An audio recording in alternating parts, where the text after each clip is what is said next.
Wel, ddechreuodd off yn wreiddiol rhyw 15 mlynedd nôl fel ysgol goginio, felly coginio yw sail y busnes.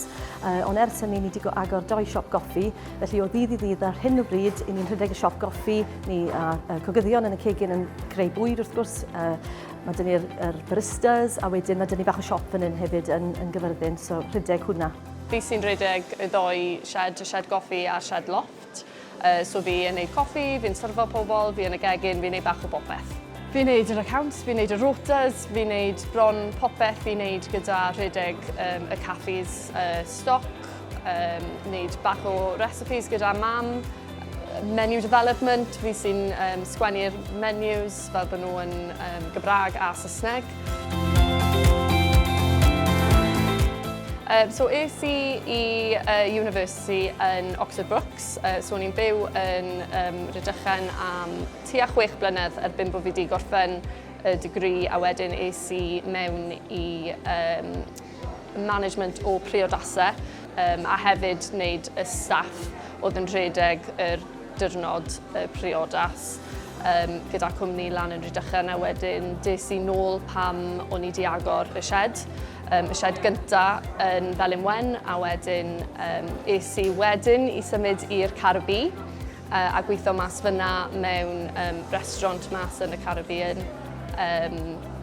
ar ôl, wel, just cyn Covid, a wedyn nath Covid digwydd, a wedyn agorwn ni'r Sied Goffi.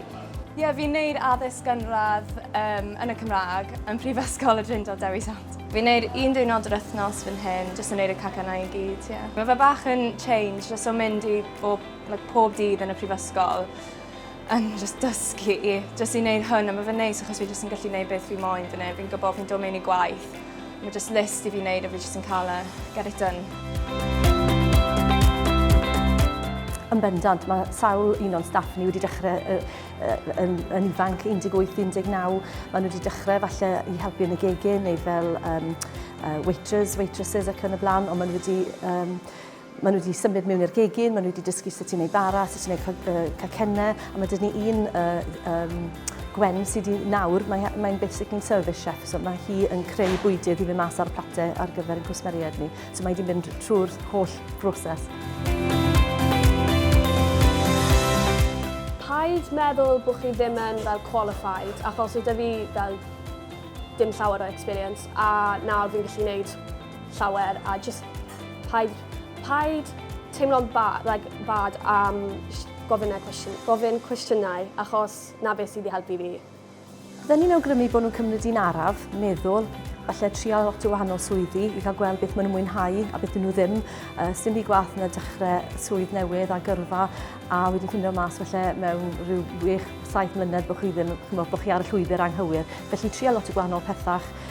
Falle mewn mewn a gofyn allwch chi weithio am ddim I ddechrau gyda, jyst I gael gweld beth yw'r awyrgyrch fel beth mae'r gwaith yn golygu ac yn y blaen. A wedyn just pwysio a ceisio cael cymaint o experience a gallwch chi rili o fewn yr cwmni. Byddwn ni ddim moyn byw rhywle arall, fi'n cyfarwydd â Sied Goffi, ond mae'r cymuned mor neis fan hyn, mae'r Cymraeg yn neis ac I gymharu gyda Abertawe. O'n I yn coleg yn Abertawe, fi oedd yr unig un yn y dosbarth o'r 30 oedd yn siarad Cymraeg. So mae'n dangos I fi bod Cymraeg yn Sied Goffi yn lot well I gymharu â Abertawe. A mae fe jyst yn dangos bod byw rhywle fan hyn, a lle mae lot o bobl yn siarad Cymraeg yn rhywbeth special. Fi yn joio byw nôl gytre. Gytre yw Gyfyrddin I fi. Wedi byw ma ers o'n i'n 9, a wedyn symud I ffwrdd I lot o llefydd, ond wedi dod nôl a wedi prynu'r ail tŷ nawr yn Sir Gyfyrddin, a fan hyn byddai'n aros.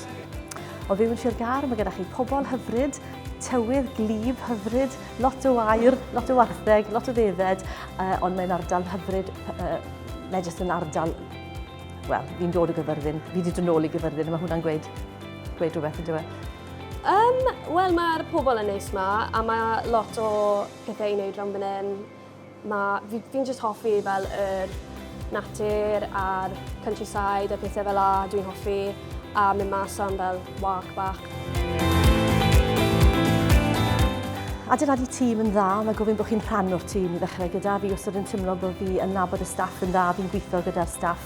I fi'n bodlon wneud unrhyw beth fi'n gofyn y staff i wneud, fi'n bodlon wneud yn unan. A hefyd, dod i nabod y staff, gwybod i sefyllfa nhw yn y cartre falle, yn ariannol ac yn y blaen, a bod gyda chi parch iddyn nhw.